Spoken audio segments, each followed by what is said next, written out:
Welcome to BNEWS Weekly. I'm Phil Gallagher along with BNEWS Director Rich Hosford, Corey McNeil, Robert Paris, Peter Brown with the weather, and Chris Flaherty with the community calendar. Thank you for joining us. The Burlington Police Department has made 2 arrests in connection with a non-fatal shooting that occurred earlier this year. On Tuesday, Police Chief Michael Kent reports that the department, working in conjunction with a regional task force, arrested a Lowell man in connection with a shooting that occurred in the parking lot of the Burlington Mall on April 14th. The suspect is Noel Semprit, 19 of Lowell. Semprit was arrested by Burlington police detectives working in conjunction with the Mass State Police Violent Fugitive Arrest Squad and the Lowell Police Department. On Wednesday, police also arrested a 15-year-old juvenile male, also from Lowell, in connection with the incident as well. As reported on BNews, on the evening of April 14th, the man was shot in the mall parking lot and treated at Leahy Hospital and Medical Center for non-life-threatening injuries. Police said at the time they believed the suspect and victim were known to each other. Semprit was booked at the Burlington Police Department and was set to be arraigned in Middlesex Superior Court. The 15-year-old was arraigned in Lowell Juvenile Court. The Burlington Fire Department responded to a hazmat situation at the Burlington Ice Palace on Ray Avenue on Monday night. Chief Steve Yetman said that at 6:21 p.m. the department received a call reporting the smell of ammonia in the building. Firefighters responded in force, sending out engines 1 and 2, the tower, the shift commander's vehicle, and ambulance 1. When they arrived, they encountered people self-evacuating and began assisting with the evacuation process. They also evacuated Planet Fitness next door. An ammonia leak was quickly identified inside as a refrigerant company was working on the site. Due to the potential danger, the Burlington Fire Department activated the Massachusetts Hazardous Materials Response Team, which brought a multitude of resources to the town's assistance. Crews entered the building several times throughout the evening to monitor the situation, isolate the leak, and ventilate the building with fresh air. Fortunately, nobody was injured in the incident, and there were no ambulance transports. Chief Yetman said crews were on the scene until 1:30 a.m. Tuesday, when the situation was declared all clear. During that time, Woburn and Bedford fire departments helped cover incidents in town through the Mutual Assistance Program. In the wake of the recent shooting of police officers in Dallas, many citizens have showed their support and appreciation for their local law enforcement agencies.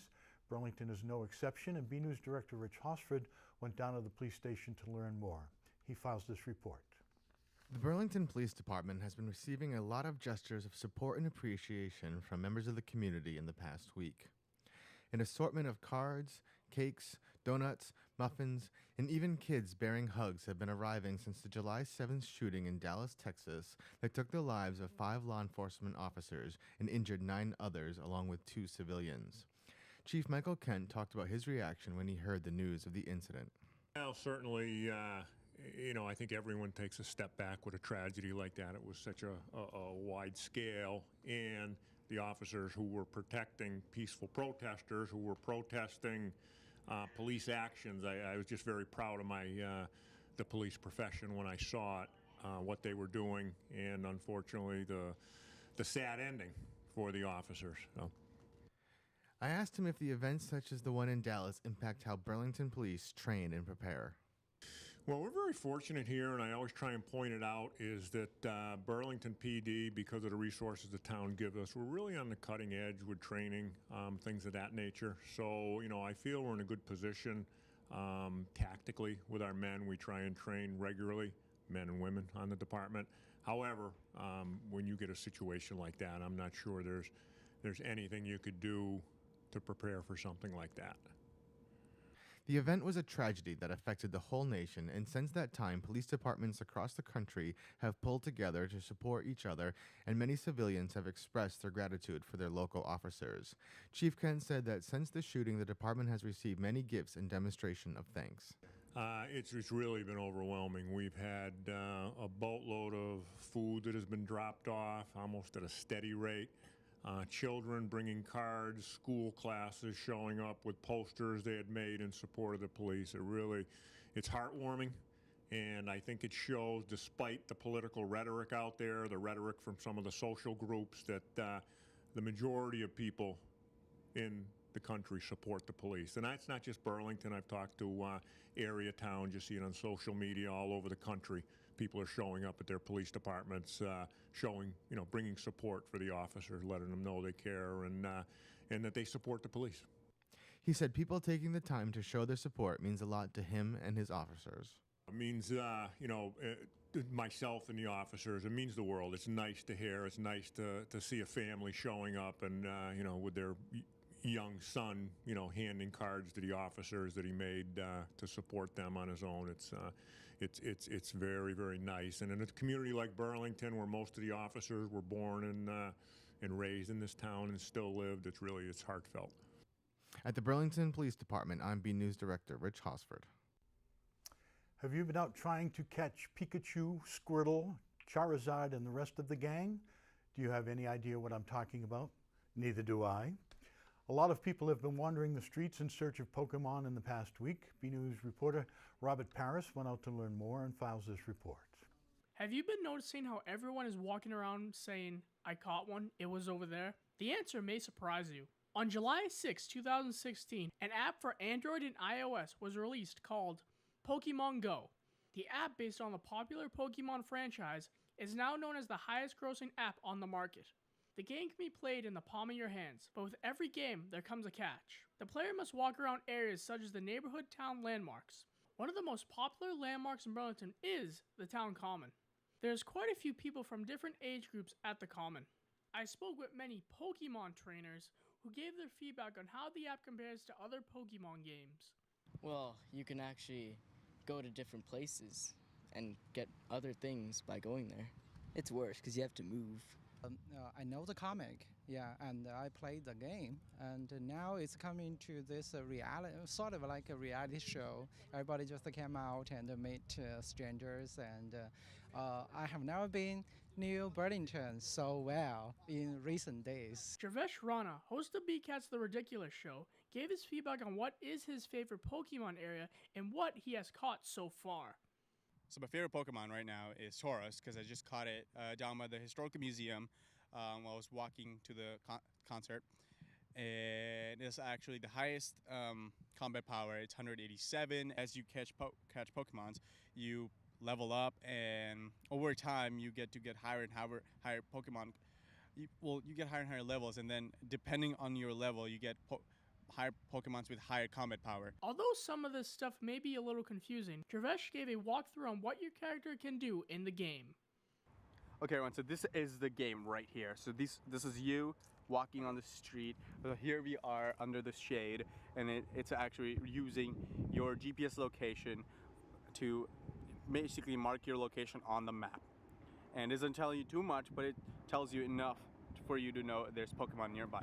Possibly the biggest benefit of this game is encouraging players to get out and exercise. It depends on the person because not everyone is into Pokemon, but if you want to just go out and go for a walk, and if you like Pokemon, this is your excuse. From the Town Common, I'm Rob Paris for BNews Weekly. There's one. Guests to the Burlington Marketplace now have a new way of entering and exiting its notoriously difficult parking lot. A second curb cut has been completed, allowing motorists leaving the shops to exit out onto Lexington Street. The Burlington Marketplace is the plaza on Mall Road that houses Chipotle, Starbucks, Be Good Burgers, and the new Upper Crust Pizzeria, among other restaurants and stores. However, the new exit is not as convenient for drivers as it could have been. Due to concerns from two residents living on side streets off of Lexington Street, the Planning Board approved the project with the condition that it be left turn only. This means motorists can turn left and immediately be at the light at the intersection with Mall Road. The extra curb cut should, however, alleviate the backup that often forms at the Mall Road exit during peak times. Also, since it is an entrance, it will allow people coming down Lexington Street to avoid Mall Road to enter the parking lot, though they won't be allowed to leave that way. A group of Burlington kids spent some time this summer learning about safety. Middlesex Sheriff's Office kicked off its 17th annual Year of Public Safety Academy, Youth Public Safety Academy, YPSA, this week. A release from the Sheriff's Office states, children from Arlington, Burlington, Newton, and Waltham graduated July 8th after spending 4 days learning from members of the Middlesex Sheriff's Office, as well as police and fire departments. Sheriff Peter Katusian said that for 17 years, YPSA has brought together local youngsters and members of the public safety community. He called the program an incredible opportunity to instill life lessons, provide critical public safety tools to some of our youngest residents, and allow children and public safety professionals to spend time getting to know one another. According to the Sheriff's Office, YPSA is offered as a low-cost educational camp for county residents ages 9 to 11. The program runs 6 one-week camps and graduates hundreds of cadets every year. The cadets participate in several exercises during the week, including fire hazard training in the Middlesex Sheriff's Fire Safety Trailer, team building activities at the Boys and Girls Club of Greater Billerica, canine demonstrations, and visits with local police and fire officials during community days. Recently, the Burlington Fire Department was honored for something they did 20 years ago. Let's now to go one of Burlington's oldest buildings with BNews reporter Corey McNeil to learn more. In 1996, the Burlington Fire Department saved one of the town's most treasured landmarks, the Francis Wyman House, from destruction. About 20 years ago in November, people were living in this house. They had lived in this house up until 1996. Modifications had been made to the house, but the heating in this home was not very adequate for the cold New England winters. A propane heater was being used, and a curtain blew in front of it, and the fire caught, and because it's so old and newspapers were used to insulate the windows, the fire took off very quickly. And if the fire department had not gotten here as quickly as they had, this place would have been lost for sure. So we really wanted to thank the Burlington Fire Department for their quick response in saving this historical home, you know, for our family, the Wyman descendants, but also for the Burlington community as a whole. Representatives from the department were given a tour of the house and presented with a special gift. So we have a small token of our deep appreciation for the fire department for saving our house. It's the Wyman crest. It's a little pen. Thank you very much. So thank you so much Thank you. for your service, for saving the house for us and for the community. Thank you. Thank you. So fortunately, it was a passerby that noticed the fire and called us, and so it had time to get a little headway before we were made aware. But the guys made a quick response and able to keep it contained. I came in for the callback. The on-duty shift responded, and I went to the station to cover the station. I ended up staying overnight here with an engine to keep an eye on hot spots. Since that fateful day in November of 1996, the Wyman Family Association has worked diligently on the house's restoration. Phase 1 of the restoration made the house once again able to have visitors. The Francis Wyman's house's visitors range from those interested in history, students, and Wyman family descendants, both local and from all across America. This is amazing to me because being from St. Louis, we don't have anything from 1658. but this is amazing, and I was driving up the street today, Francis Wyman Lane, I believe it's called. It was amazing to me. I almost felt like I was rediscovering a long lost part of our past. Yeah, I would agree. It's really nice that we preserve some of local history and allow people, open it up so that people can come down and enjoy it. Next up is Phase 2. Our next and a very important thing for the whole household is we are raising money now to restore the well out in front. We actually have a live well. It's very froggy, and you wouldn't probably want to drink the water down there, but it's potable, and we want to have a well sweep rebuilt, and that's outside the house, and that's our next. That'll be a very important thing. There are very few houses and properties that actually have a functioning well. Many of them have a rebuilt, it looks like a well, but so that's a very, very exciting thing. That's what we're working on. The next open houses to be held at the Francis Wyman House will be on Saturday, August 13th from 1 to 4 p.m. and Saturday, September 10th, also from 1 to 4 p.m. So come on by and check out some local history, and if you happen across one of our local firefighters, make sure to thank them for a job well done. From the home of Francis Wyman, this is Corey McNeil. Back to you in the studio. There's a rumor floating around town that Boston is in negotiations with a nonprofit preservation society to take over the management of the Mary Cummings parcel. It'll be interesting to see whether or not Burlington is interested in pursuing a negotiation there. We'll try to have more on that story, if it's a story, for you next week. We'll have our intrepid reporters on top of that for you. Each year, the Burlington Rotary Club recognizes a local resident as its Citizen of the Year. Citizens of the Year are honored for their contributions to the betterment of the Burlington community through their work in their particular vocation or contributions made to the general Burlington community. The Burlington Rotary Club holds their weekly meetings and club events at the Hilton Garden Inn. Joshua McDaniel of the Hilton Garden Inn was named as the Citizen of the Year for the support he and his staff have given the Burlington Rotary in 2015 and 2016. Joshua McDaniel is pictured with Club President Cheryl Stanton receiving his award.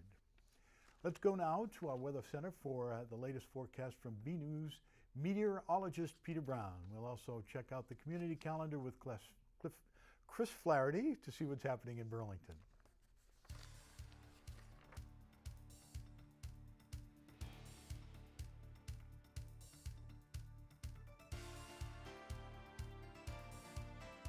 Well, hello everyone, this is Peter Brown with a look at your weather for the upcoming period. And as we begin out our period on this coming Thursday, I want to draw your attention to our high temperatures. It's actually going to be quite warm in the upper 80s, so we're going to have a real feel of summer in the air. It's going to be very muggy, very sticky out there, so you're really going to feel like you're in July, that's for sure. And as you can see, we're going to be a few degrees above the average and actually not too far away from the record highs. And this is actually might be an area that we could get towards on Friday. As you notice, as we get towards the end of our period, temperatures still in the mid-80s and lows at night. Look, it's nice if you have to be outside. The lows in the low 60s, so that is just perfect. Our days, as you notice, are getting a little bit shorter, and it's starting to get a little bit noticeable, actually, in the morning now. So that's the only downside, I guess, about summer. But as we move ahead, I'm going to show you a little bit about what's going on with our weather this upcoming period. And for anybody who's been noticing how dry it's been lately, look at all of this, these 3 high-pressure centers. This is basically what's going to be coming through for the next week, just high pressure center after high pressure center, and that's going to continue to bring in warm air from the south and southwest. We might have a little bit of a sea breeze develop on Sunday as one of these highs moves up towards Maine and we get a flow in from the northeast, but other than that, really not too much rain coming up, that's for sure. And speaking of that, I want to show you the next map, and I know we've been looking at drought monitor maps quite a bit in the last couple of weeks, but I want to point this out to you. As of last week, we here in the Burlington area, and actually much of northeastern Massachusetts, we're in this orange shading area now. Now that's a little bit more serious than what we've seen in quite a while. That means we're actually experiencing severe drought conditions. So if you have a garden or anything like that, the sun has been great for it, but those plants and vegetables really need some water, seriously, and especially if you have any well water. They've noticed that the National Weather Service has said well water levels are actually very, very low in this part of the state. So that's something we're going to have to keep an eye on as we move ahead and we have more dry weather coming. And as we go to the 7-day outlook, I'm going to show you, look at this, starting out Thursday. We have a chance of thunderstorms maybe in the morning, and that's associated with a warm front that's going to be coming through our area, but it doesn't look like we might get that much beneficial rain, unfortunately, out of it. And that's going to lead to a mostly sunny Friday with temperatures maybe as high as the mid-90s. So another warm stretch, and look at this, we just have partly cloudy skies all the way through next Tuesday with temperatures at or above average in the mid to upper 80s. And again here at the end of the period, Wednesday, getting a little bit warm and sticky again, maybe a chance of thunderstorms, but we can always hope because we definitely need that water. But as of right now, it doesn't really look like we're going to get too much rain in the next 7 days. But I hope you get a chance to get out and enjoy the great weather that we have, and have a great week.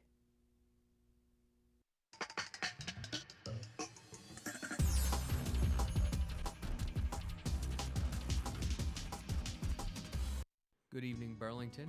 This is your community calendar. First off, enjoy a story with your kids about coming to terms with who you are. On Friday, July 22nd at 6:30 p.m., the Barnes & Noble in Burlington is hosting a storytime event for the book Can I Tell You a Secret by Anna Kang. In the book, Monty, a frog, has an embarrassing secret that he is reluctant to share with anyone but his trusted reader. He is desperately afraid of water and cannot swim. With the support of said reader as his trusted confidant, he musters the courage to tell his parents about this humiliating dilemma. Everyone is welcome to this event, which is also free. For more information, please visit the Barnes & Noble website at barnesandnoble.com or call 781-273-3871. Do your kids love music? On Thursday, July 21st, from 6 to 7 p.m. at Simons Park, Johnny the K will be performing. Nationally acclaimed and award-winning musician and teacher, John Gallagher, along with his 12-string guitar and his unique collection of costumed hats, masks, and disguises, educates and inspires his audiences through his spirited and interactive style of music. This event is for all ages, and registration is not required. For more information, visit the Burlington Recreation website at burlington.org or call the Rec Department at 781-270-1695. And finally, looking for a new way to enjoy New England seafood? On Saturday, July 23rd, the Burlington Recreation Department is having a day trip harbor cruise.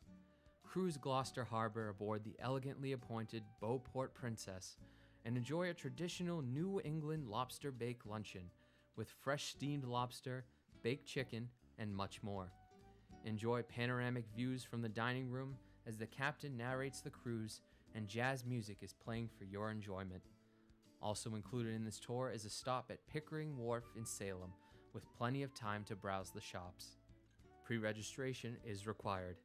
The cost per person is $109, and for more information, visit the Rec Department website at burlington.org or call them at 781-270-1695. This has been this week's Community Calendar. I'm Chris Flaherty. Have a good week, Burlington. Finally this week, a Burlington church is holding a special prayer mass to thank and recognize local law enforcement officials. On Sunday, July 17th, St. Malachi Parish, 99 Bedford Street, is inviting everyone to attend a massive healing affirmation, thanks, and prayer to those involved in law enforcement at 10 a.m. Father John Capucci said that as a faith-filled community, everyone should come together at this difficult time and pray for peace within our cities and country. He will be doing a special blessing for those involved in law enforcement. The Burlington Police Department will be in attendance. The mass comes a week after 5 officers were killed and 8 others injured in Dallas by a shooter who opened fire during a protest that came after 2 separate incidents of police shootings in Louisiana and Minnesota. The shooter said he wanted to kill white officers and said he was working alone. Okay, that's it from the news desk here at BNews Weekly. I want to remind you to visit our website at bcattv.org and sign up for our daily BNews newsletter written by our crack staff. Get Burlington news as it happens on a daily basis. That's it. I'm Phil Gallagher along with Rich Hosford, our news director, Chris Flaherty with Community Calendar, Peter Brown with the weather, Robert Parris, and Corey McNeil. Thank you for joining us.